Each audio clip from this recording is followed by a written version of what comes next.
Good evening and welcome to the Ombudsman program. My name is Diane Welborn. I am the Ombudsman and I'm going to be your host for this evening's program.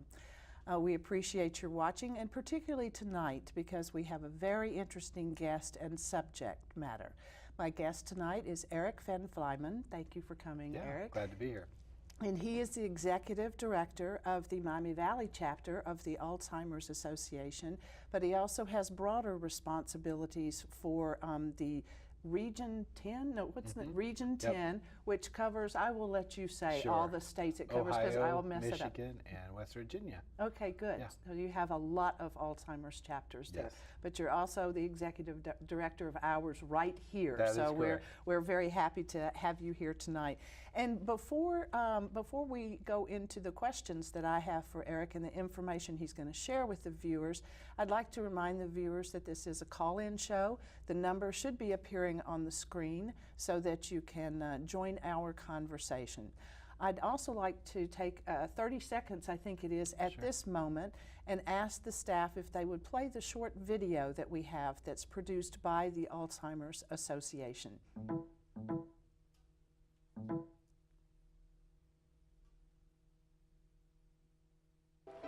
The first person to survive Alzheimer's disease is out there. And the Alzheimer's Association is going to make it happen by funding scientific breakthroughs, advancing public policy, and providing local support to those living with the disease and their caregivers. But we won't get there without you. Join the fight with the Alzheimer's Association. Wonderful. Thank you. Very moving. Yeah. Very good video for your agency.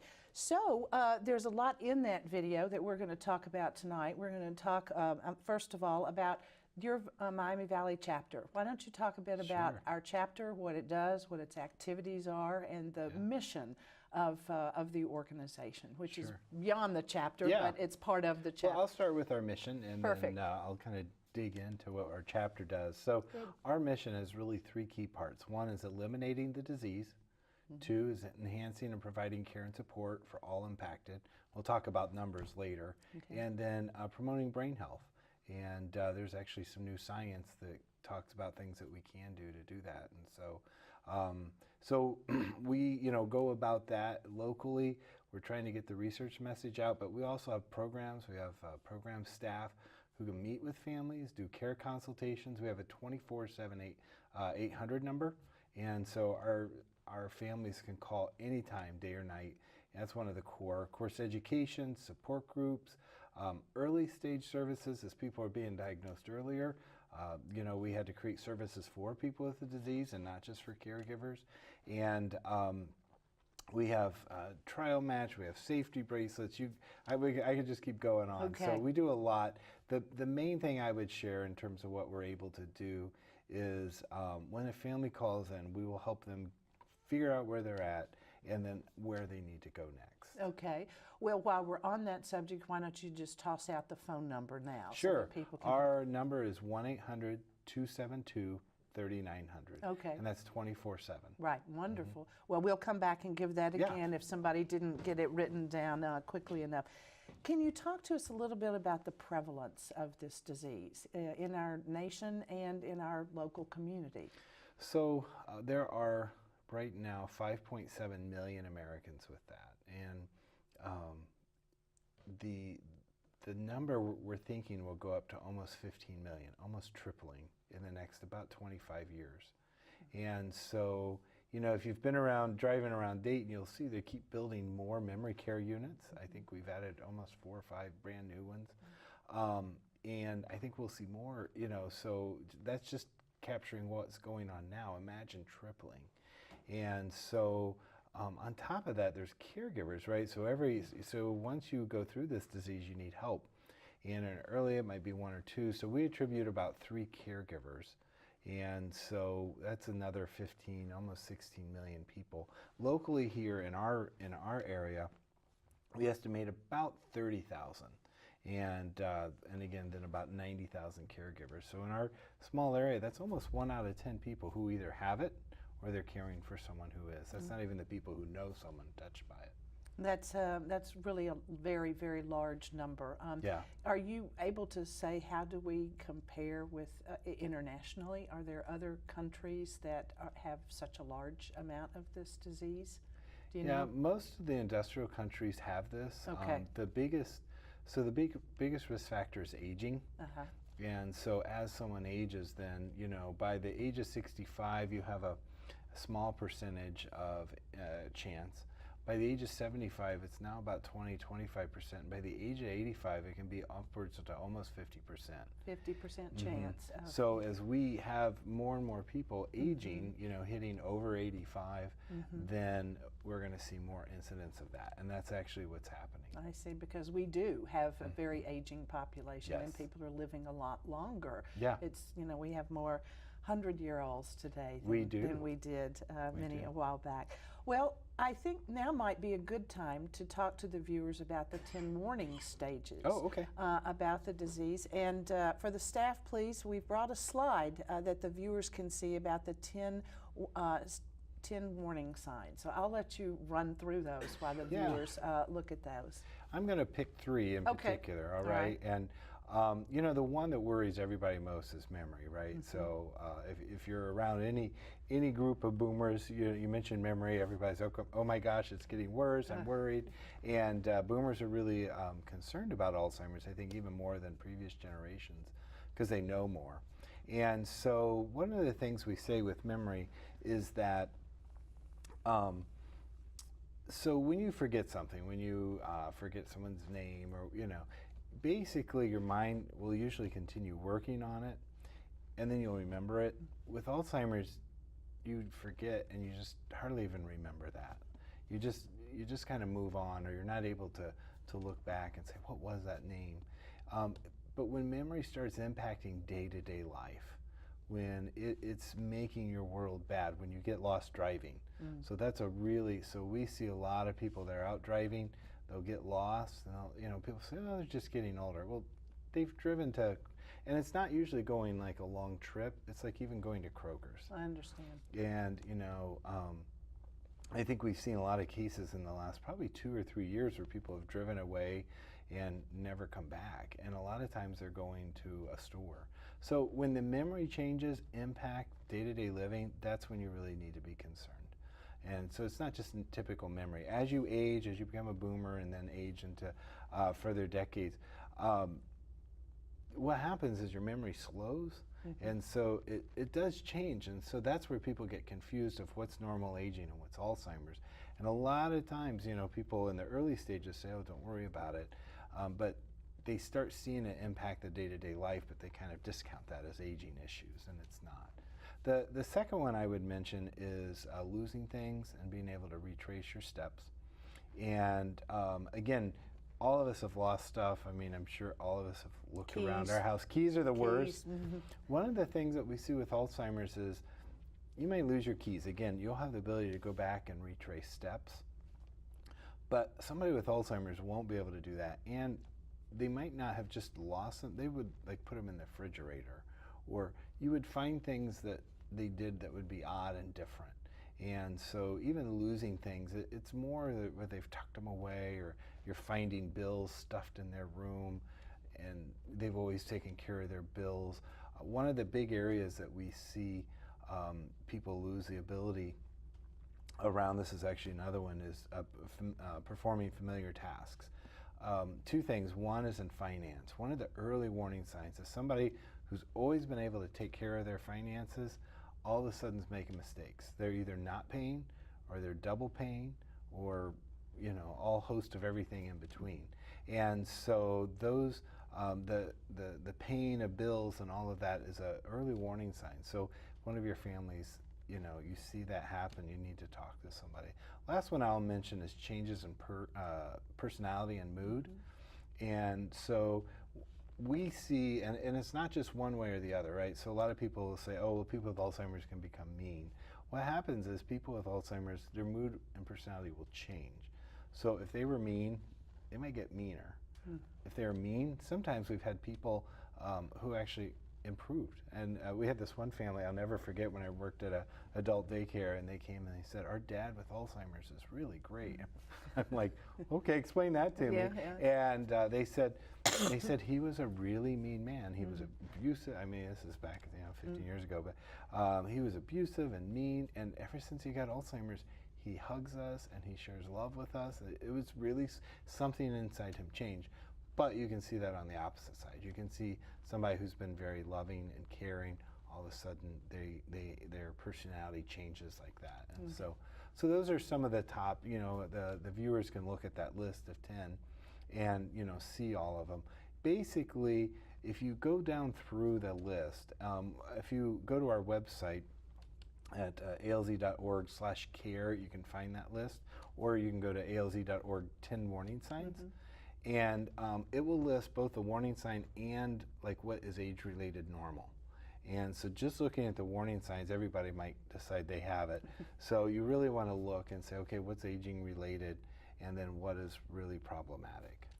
I guess a tough question is, okay, what does one do where does one go in addition to your agency for assistance with this? If there's a suspicion and a person maybe lives alone, what should their next steps be if they feel like that it's impacting their lives? Yeah, the first step should be to talk to their family physician. Okay. And some family physicians feel like they, can do that. Some don't, and might refer them on. One of the things I would tell families that we hear, what happens is they'll talk to their family physician. They'll not really even do a memory screen or a test, and they'll say, "Oh, don't worry about it. You're just getting older," without testing any sort of thing. So the family's coming in, that person's saying something's not right, and so unfortunately, right now, 55% of people, when they go in and they see that there's something wrong, actually will not get the diagnosis. And so the system that we have right now is set up that the family doctors, and they just don't have a ton of time. And so by the time they check blood pressure, blood sugar, those sort of things, and if a family mentions it, it kind of blows that system up. And so what we suggest is, that if you go in and you're screened, they should have some simple screens. If that physician isn't sure, then they can refer on to a specialist, which is usually a neurologist or a gerontologist. And most doctors will do that. That's where we come in. We get a lot of calls from families.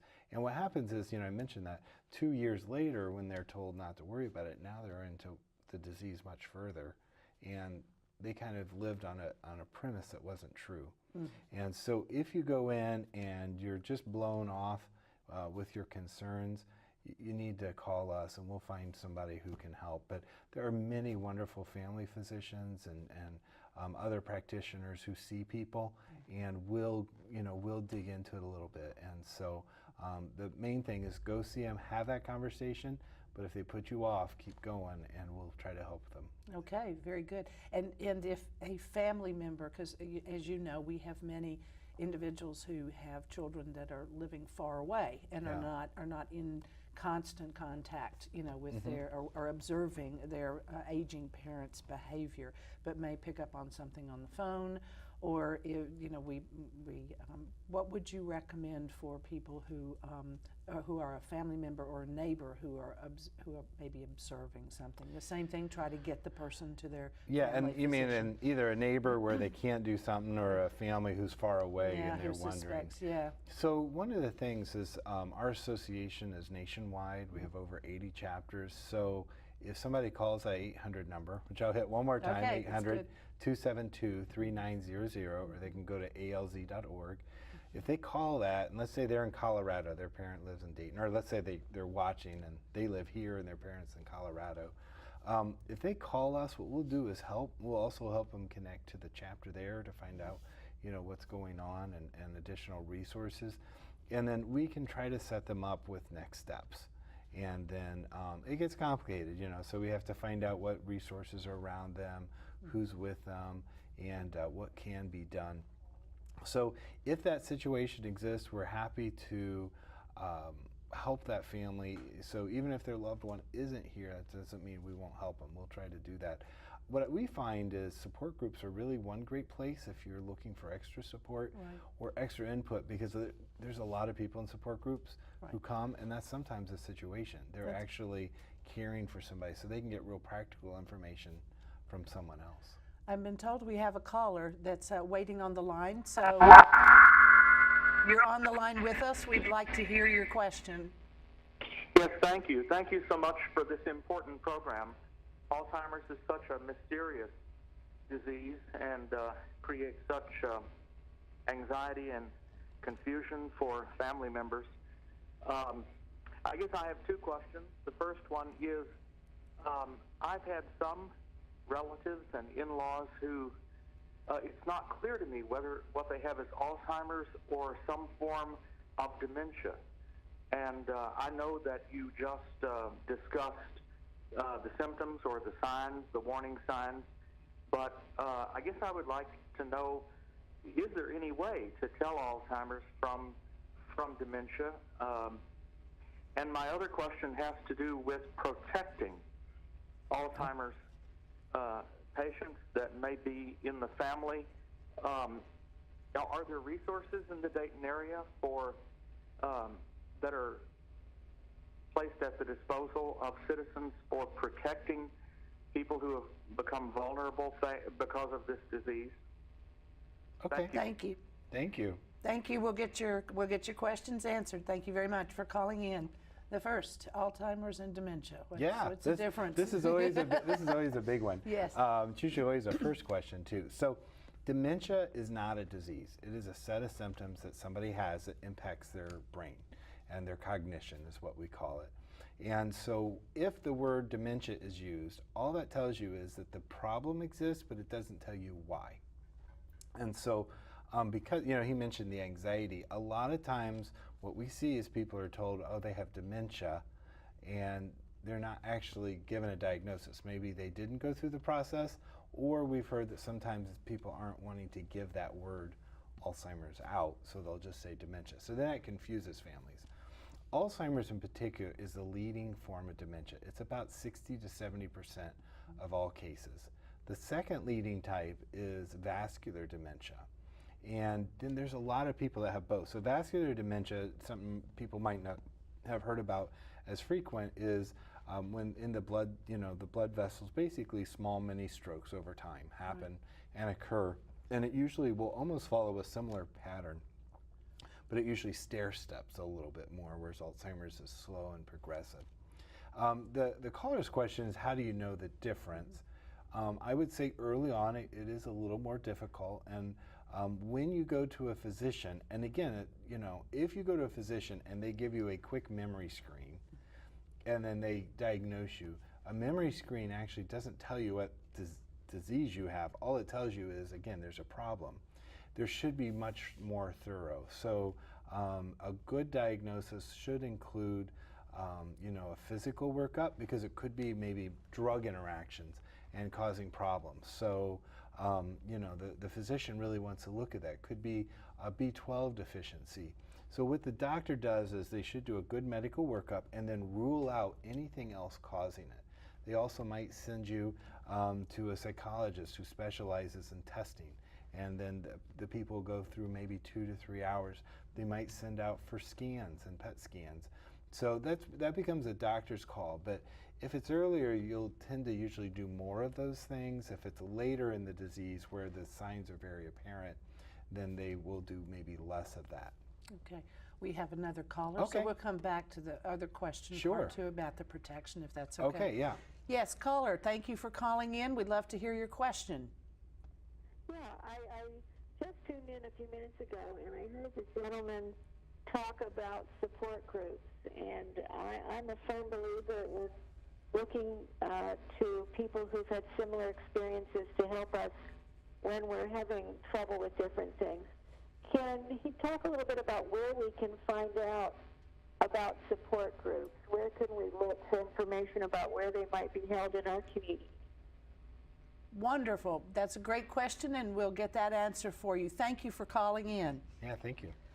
Let's go first back to the protecting Yep. protecting seniors in the community, and then we'll move into the support group and all the other programs Great, that okay. your agency provides. The protecting becomes difficult. So we live in a land that provides the ability for people to make their own choices and decisions.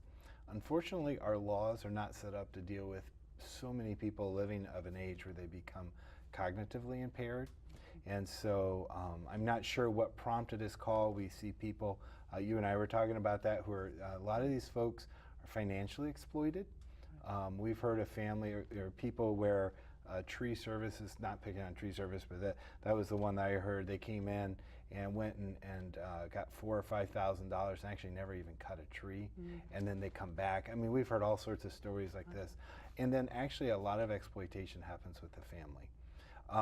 So first of all, if it's within a family, you're going to probably have to take extra steps. So there's guardianship, that's the highest level. And then if you call us, we can help a family kind of work through what the other levels are. You know, the main thing is that it gets a little complicated, as you probably well know, because they have a legal right to make their own decisions. And so we've seen people really make bad decisions, and then families actually try to get guardianship and they're not awarded it, and then that person can continue. So it depends on where they're at in the stages, what you're trying to protect them from, and then so it's a little bit complicated, but there are things that can be done. Of course, guardianship is the highest level, and again, that's where if people call our helpline, we can walk them through, because we need to know more information of how to help them get protection for their loved one. Right. And we do appreciate that question, because there is an increase in the amount of financial exploitation of elders, whether they suffer from Alzheimer's or not. Yeah. So, you know, if a person becomes aware of something, it's important to speak out about that. Exactly. Now to the second caller's question about the support groups. Sure. Okay, how do you find them? You know, I'm the director now, but when I started, my job was around running support groups, and I actually ran, before I came, I actually ran one of the local support groups for 2 or 3 years. So they're always near and dear to my heart. But so to find them, they can go to alz.org, and then if you put in your zip code, it'll pull up our website, and then you can, you know, find the local groups that way. The other simple way is to call our helpline, 1-800-272-3900, and the staff can actually pull that up, and they can take a look for you and email them to you and send them to you, and so they will follow up with you on what the local groups are. We have some in the day. We have some in the daytime, some at night, and we usually get a mix of both caregivers who are for spouses and parents. We have one group in Kettering that meets every week. That's the most frequent we have, which is, sometimes I tell family who might be really going through it, come to that group, kind of get some help, get yourself like some support, and then that way, and then get to your group, you know, instead of, because some of them are once a month, some of them are every other week. So it varies depending on the location and the sponsor who provides the group. Is there any fee for There is no participating? fee. Okay. Yeah, and in fact, all of our resources we try to provide at no fee to our families. Okay, all right, very good. Well, you have a lot of other information for viewers. You've already talked about the helpline and how that is 24/7, which is very helpful. And then I don't know which one of those you might want to touch on next. As I looked at the list, there's a home safety checklist. I don't know if that logically comes next for you, but you can tell people about that. Yeah, excuse me. Sure. So the home, you know, as a person ages, in particular, you know, or in general, and then in particular is with dementia and Alzheimer's, one of the things that happens in Alzheimer's is they actually, you know, we think of Alzheimer's as only affecting memory, but Alzheimer's works around the entire brain and will affect all the areas of the brain. And one of the areas is visual spatial. So our ability to walk and not bump into a table, to walk and see maybe if there's a step somewhere. And that changes, and people don't realize that. And so as a person with Alzheimer's progresses, they can be in trouble in their home for things that you and I think are very normal. And so what we can do is provide a home safety checklist for families for things that they can do. They can also go and if they talk to their doctor, they can get help from a occupational therapist. And so there's other resources out there as well. We also, the other big problem with Alzheimer's, and we were just contacted by the news station recently, is I think we had a death recently from somebody who wandered off and got lost and ended up, I think, drowning. And another person wandered off and was found. And everybody thinks their person won't wander, but it might be someone else. But about 60 to 70%, so really 2 out of 3 people with Alzheimer's at some point will wander. And we had a situation one time. A woman literally was in the front part of her house with her spouse, walked to the back, was doing something, 9 o'clock at night, and he was gone. And just like that, and totally shocked. But he had the safe return and medic alert bracelet on. And so somebody found him. They saw some man, I think around 1 in the morning or something, saw some man wandering. They saw the bracelet. They gave a call to the number, and then we got the information and were able to match the people. And so, and I can't say enough about our law enforcement, EMS. When those happen, we contact them, and they're just tremendous in trying to help, because it's a very frightening situation. So the bracelet is something that your agency also issues? Yeah, that's the one thing we do charge. We actually have funds if somebody can't, so we don't want anybody to not have that bracelet because of that. So, but if you have somebody, even if you're not worried, it's something to think about, because at some point it happens. So many of them do wander. Would you like to talk about the care training resources? Sure. So we do have online training at alz.org/care. That's the place to go and kind of see. And it's broken up now based on the stage. So early stage would be when the person maybe recognizes some of their own symptoms, and the family might, but people outside of that person probably don't recognize that something's wrong. That's usually the early stage. Everybody has different terms for early, middle, and late. Middle stage is where the family's now starting to provide care for them. They need to be around at least, part of the day, and then all day. The person needs help dressing, bathing, grooming, sometimes just remembering at the beginning and doing more. And then late stage is usually when their disease has really progressed and they need a lot of medical care. And so we break that down, and so there's help for what happens in the early stages, middle stages, and late stages. The early stage training that we have, that we offer, which has really been interesting. So years ago I went and did a talk at a local community, and I came back and I got this phone call, I'll never forget it, and this woman says to me, you talked about me but not to me. And I was like, well, help me understand that. And this was years ago. This is before we ever thought about people with the disease contacting us. It was only caregiver work.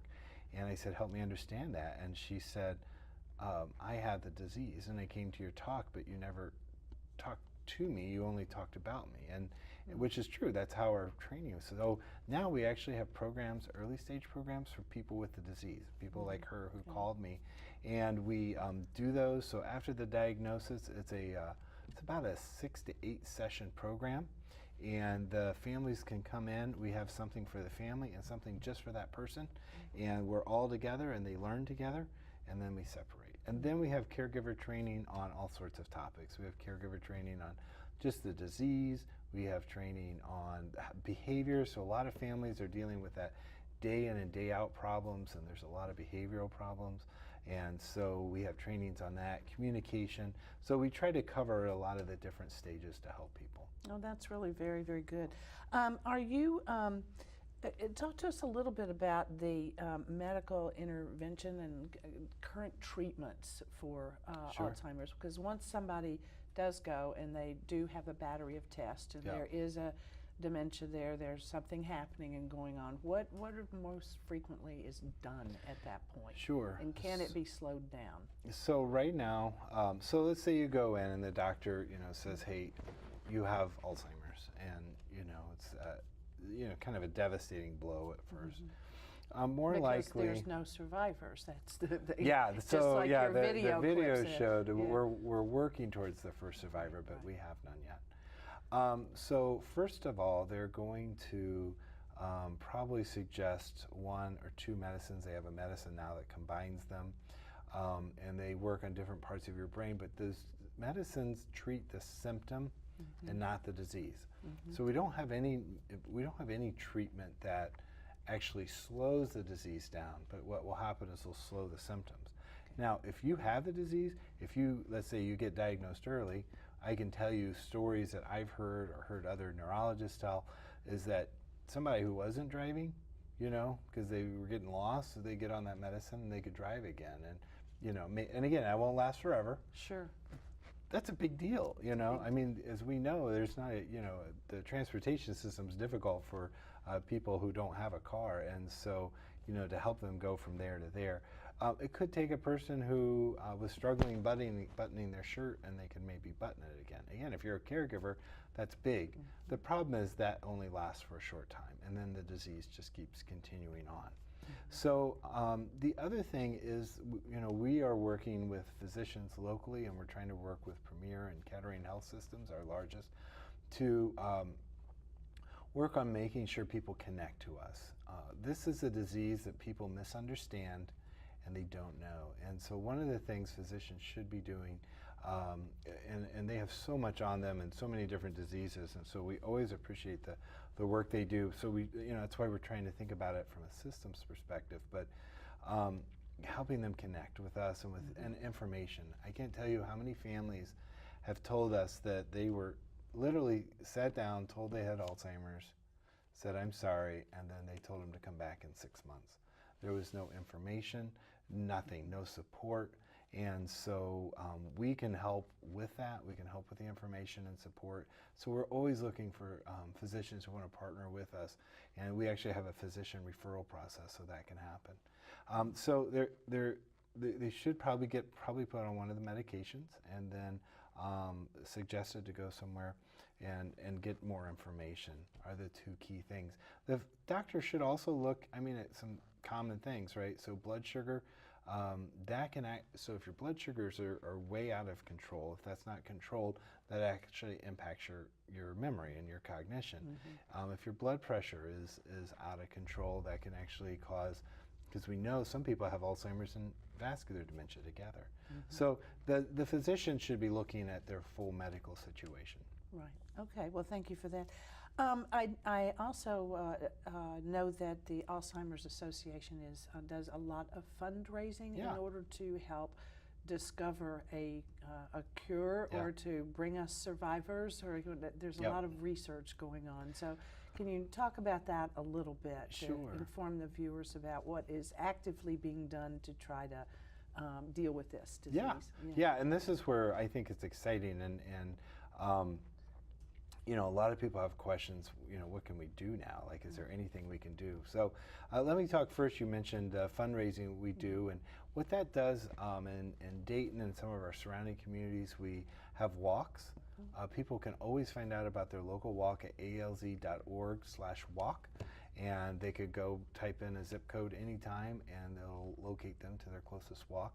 They're usually in the fall of each year. That's an annual thing that we do. And what we do is we try to get as many people as we can, and we get them, ask them to go out and help raise funds and go talk to their friends and families and coworkers. What's really neat about the event is we do something called the Promise Garden. And we have flowers, so everybody who comes gets a flower. And if they've lost somebody, if they're caring for somebody, if they're just a general supporter, and now if they have it. And and so highlighting people who have the disease. And then you saw the promo for the video, and which talks about the white flower, and then we present that. And it's really so then we have everybody hold their flower up for the reason they're there. And then you look out, so if you'd imagine in Dayton there's about 3,000 people, and these flowers, and I've never seen such a large group of people go silent. And as we go through the Promise Garden, and the promise is that we're going to fight this disease until we find a cure. And so if people are interested in being a part of the walk, we'd love to have them. We have other events, they can reach us. What we do is we take those dollars, helps with care and support locally and and across the country, and then we also invest it in research. We are the largest private nonprofit funder of research. Our research program, compared to other voluntary health associations, has been rated as one of the most effective.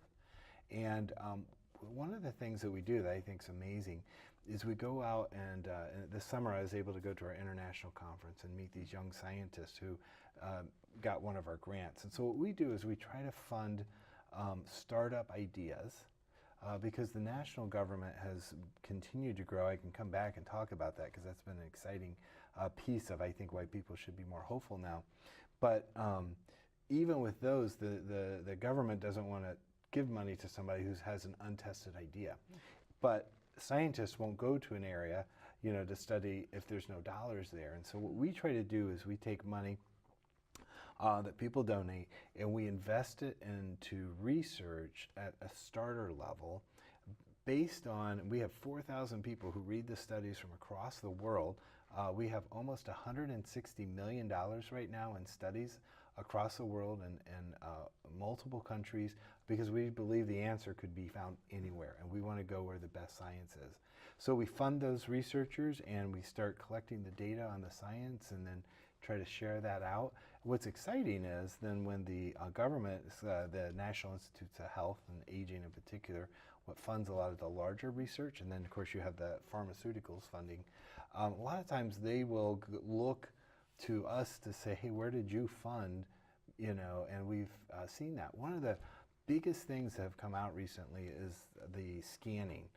So before, the only way you could find out if you had plaques and tangles was through autopsy, and which is not helpful. And so when we talk about research, I'll talk about research here in a second, and what we're doing, we're now able to scan the brain and see plaques and tangles ahead of time in people in their 40s, 50s, and 60s. And we help fund that original scanning. Now that, if you go to your doctor, you can't yet get scanned, and because we're still trying to normalize that, but almost all research now is actually done through brain scans and PET scans. Okay, that is remarkable. That's Yeah. a very big change. Yeah, it is. Yeah, it is. So one of the things that's hopeful is that we'll get to the place we have a biomarker, that we will be able to, because right now you have to do this, our caller, how do you know? It's really confusing, and a physician has to really systematically work everything else out and then come up with that conclusion. That's not the best way. And so we're really hoping soon for something like a blood test, a urine test. There's things that people look in the eyes, a smell. I mean, it's really unique, but they're looking for a way to be able to diagnose this with a lot more clarity.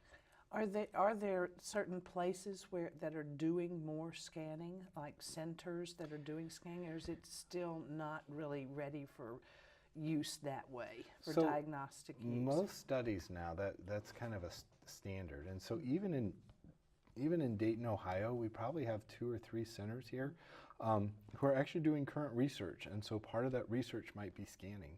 Okay, we will come back to that after we get our next question out. Great. Hello, caller. Thank you for calling in. We'd love to hear your question. Yes, I know from what you've already said that there's no cure for Alzheimer's, but I'm just wondering, since you've been talking about research, whether brain research, that is to say, scans that are being done with the fMRI machine have been promising in any way, and whether that line of research is receiving support. Thank you. And thank you for calling. Yeah, thank you this is a great question. It kind of sets up Yes. what I want to talk about. So the scanning that's done now is PET scanning, and we actually have something that can go into the brain and actually light up plaque and tangle. And again, so what we found, one of the things we've already found is that we were treating a lot of people with drugs to remove plaques and tangles, or in particular plaques. Well, as we started scanning, we found out that they didn't have them. Okay. And so first of all, now to get into a study, a lot of times, because one of the current research paths is to look at how we remove plaques. Plaques are basically, plaques and tangles are what are found, I'm sorry to the audience, plaques and tangles are what are found in the brain as the hallmark of Alzheimer's disease. We don't know the cause yet, so we're still trying to figure that out. but we know kind of some of the process that leads up to it. So we don't know if the plaques and tangles are the problem or if they're the result of the problem, right? And so that's what we're trying. So current research has been looking at how do we look at removing plaques. And so now, so when I started, the only research was done with people late in the disease. And then we started seeing people, but they had to be diagnosed. They had to have an Alzheimer's diagnosis. The current study, one of the most exciting, is the A4 study. So if a viewer wants to go, they can just Google A4 study. And it's an amyloid imaging study, anti-amyloid, which is a drug to take away amyloid in Alzheimer's. This study is actually being done in people 65 to 85 with 0 outward symptoms of Alzheimer's. Now what's exciting about that is our problem before was when we were doing research on people without the scans, we had to guess based on the symptoms that we saw, but we didn't know for sure, 100%. And then we tried these treatments, and by then their brain had already been destroyed, parts of it or a lot of it, right, from the disease. We are now testing people, like in this study, 65 to 85 with no symptoms. They have to have in the scans amyloid plaque, and so we know progression and what that looks like. And so what they're trying now is if we remove this plaque early, then possibly they might never get Alzheimer's. Right. And that is exciting. And so the caller's question of how is this helping, basically it's allowed us to move research backwards and to try it on people. And so all current research, for the most part, it will be very standard to try it on people, because what we have found is we found the beginning of hallmarks actually in people in their 40s and 50s and 60s. And so we now know that this is a very long progressive disease. That's really remarkable. Where is this research being done? In a lot of different sites, or are there particular? There's sites all over the country. Okay. One of the things we have is trial match. If you call, another way is you can call our 800 number again. I keep talking about it. We try to keep everything, as simple as possible for our families. If you call 800-272-3900, 24/7, one of the options you'll get is if you want help with trial match. And people can go on, and basically what they do, so it's kind of hard just to go and say, okay, I got to find a trial. Basically what you do is you actually put your information in, and it will tell you which trials you match to, and then you set a parameter. So if you just say Dayton, you might find some, you might not. If you say I'm willing to travel. We have some families that go, there are Alzheimer's disease research centers, about 30 of them across the country. We have one in Lexington, Kentucky, and Indianapolis, but there's research being done in Dayton, which I think is really exciting, Columbus. So people can go, they have their choices. We'll be happy to help them get connected. And if somebody does want to participate in one of these trials, how much time does that usually take? Are they going and being scanned? Do you know if it's once a week, once a month? How are they, do you know? Because scanning is so expensive, usually there's kind of a start, maybe a mid and a late. I can't speak, every study's different, but they're probably not going to be going once a month. Yeah, because nobody could afford that, and we'd never have any more studies. But every study differs. Now some might want to see them or talk to them every month, some it might be longer or shorter. It also depends. And there's a lot of different kinds of studies. So there's, what people think of as a typical study is here's a drug, and then you have an option of getting not getting the drug or the drug. The new trials, which is interesting, is they offer usually 2 types and then a small group who don't get that. And so then you're getting more people who are getting the trial to see if it works. And so that's typical, but we also have studies that are looking at your parents had it, and you can join a registry, and every year you go in. So you might be 40 years old, and your 65-year-old parent had this. So you go in, and for the next 20 years, once a year, you can go in, and they will test you. Some of those are adding scans now, and then they can see, and then we can start learning what it looks like ahead. So it's all over the place. So the biggest thing is to find out, if you're interested in research, to find out what's available, and then start getting connected. All right, very good. Thank you so much for covering that. It's fascinating, and it's very good that it's moving. It's moving toward. They don't know exactly where to go yet, but they're moving. So it's very, very positive. I'm sure your viewers all either have lived through getting a cancer diagnosis. And right, so 50 years ago, if you got a cancer diagnosis, it was a death sentence. That was the end. Now 2 out of 3 people actually survive cancer. And so that's exciting because one of the reasons, so the federal government spends about 4 or 5 billion, somewhere in that range, on cancer research a year. So that's just plus everybody else. Alzheimer's was getting 400 million for 15 million people with, or for 5 million people with this. Right. And it wasn't enough. We, over the last few years, with our advocates, we have people who meet, we have a volunteer assigned to every congressman in the country and every senator. And we have, 6,000 people signed up for an advocacy list just in our region, and larger numbers across. And they have been pushing and pushing. We have seen that grow from 400 million to 1.9 billion. And the next budget right now has almost another 400 million. That means that more research being done. That means we can try more things at once, whereas before it was so little, we were only trying one thing, and because that's what we could afford. And so now, I was just again at the international conference in Chicago in July, and the types of things being studied, there's just more of it.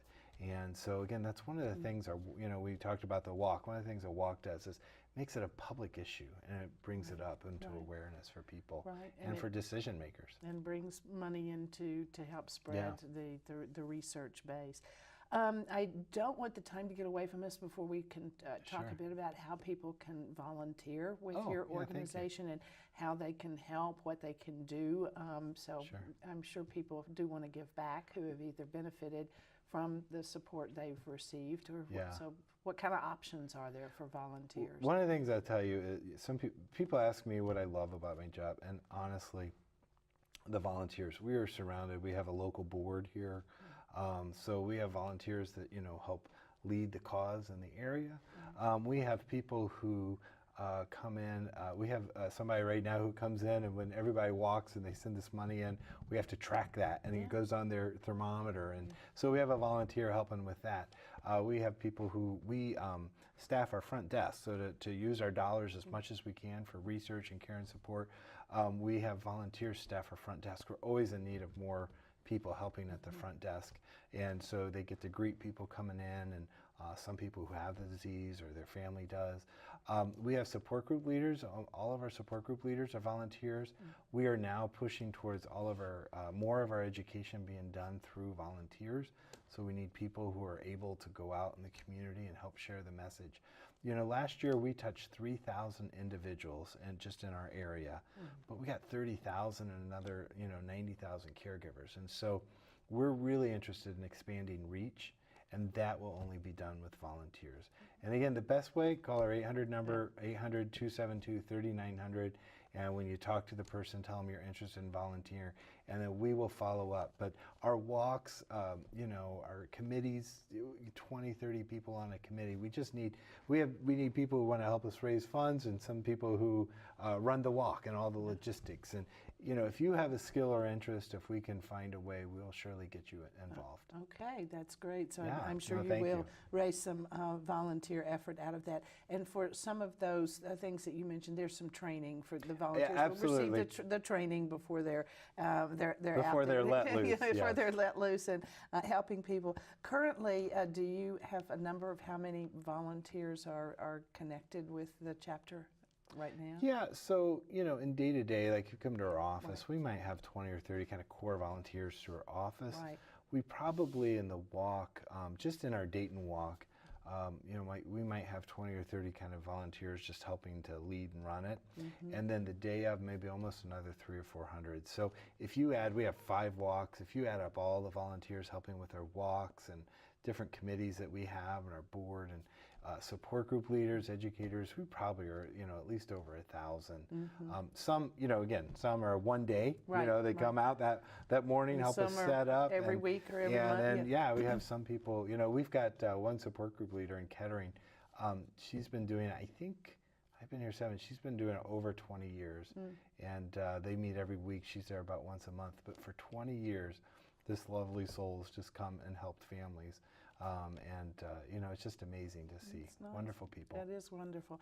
And we want to stress that now is a good time to go to the website and check the walks, because this is the fall season, and so there's probably a walk near our viewers if they can find one. So good time for and that. if a walk's over, it's coming again. And so we're always getting people signed up. Right. And if it's close, we'd love to have people come out and join us. Right. Good, excellent.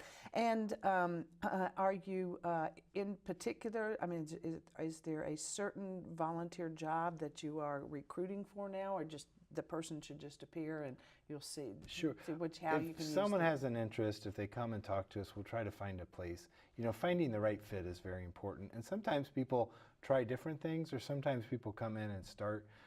One of the needs we have is people who help us with the walks, actually. And because we're trying to get out and engage more people in the community, I mean, if you have an interest in helping us reach more people and helping us raise more dollars to end this disease and provide care and support till we get there, we can find a spot for you around the walk. Some of the other areas are a little more specialized, you know, a support group or an education person. So one of the needs we usually always have, though, is openings around our receptionist person. Okay. So that would always be great too. It's good to have people that will come and help you with that. That's wonderful. Are there any other particular services that your chapter is providing that we didn't get to talk about that we could quickly get in? We do have a few limited respite funds, and so those are out there, and they're not much, but they're there to try to help people gap, and while we try to help them connect with others where there's more dollars ongoing. Is there a respite service in our community? Yeah, so we're really fortunate. The Area Agency on Aging here, our community supports a large amount of care. There's care provided by the state, but they have to be Medicaid qualified. So there's this group of people who still need help, but you know, because it's pretty expensive. And so our levy, our local levy in the county actually helps fund a lot of the private care that goes into homes, and the AAA is the one, the Area Agency on Aging is the one. And again, if they call us, we're happy to connect them with connect them to any kind of respite care if that's available, and if they meet those qualifications. Absolutely. Right. Good. That's still a big need for our families. Yes. And when you say the Miami Valley chapter, how large an area does that encompass? Yes. So we cover Montgomery County and Greene County and Preble, and then we kind of go up from there. So Cincinnati chapter covers right underneath us. Though I can tell you, we have a lot of people from Springboro and Waynes. You know, a lot of people who associate with Dayton who call us. We'll help if you call. We will get you help regardless where you're at. But we go up to Shelby County, and so we cover a 9-county service area in the region. All right, 9 counties covering. All right, well, that's just wonderful. We have only a few minutes left, so is there anything that I have not asked that you might want to share with the viewers? Please go take your opportunity. I think the biggest thing is, if you're concerned or worried about yourself, or about a loved one, it's frightening to make that call. It really is frightening, but we're there, and I always applaud the people who have the courage just to get up and make that call. And so, you know, if I could say anything to a viewer, it'd be just call. You know, it's 800-272-3900. A lot of people do research now online, and you know, and of course we can all diagnose ourselves right online.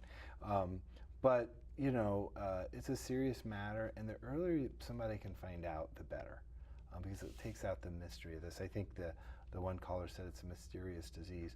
We can remove some of that mystery through training and education and help and support. And whatever we can do to help the families, either through our service or connect them to another service, that's our heart. And then our other big heart is to see we want to see that white flower raised someday, where we have survivors of this disease. Yes, wonderful. Well, thank you very much for coming Diane, on the thank you for program. having me. I appreciate it very much. And thanks to the viewers. And before we leave you, we're going to let Eric give the telephone number one more time so that people can reach out for any and all of these services that he's described. Sure, 1-800-272-3900 or alz.org/care. That's wonderful. Thank you very much, and good night.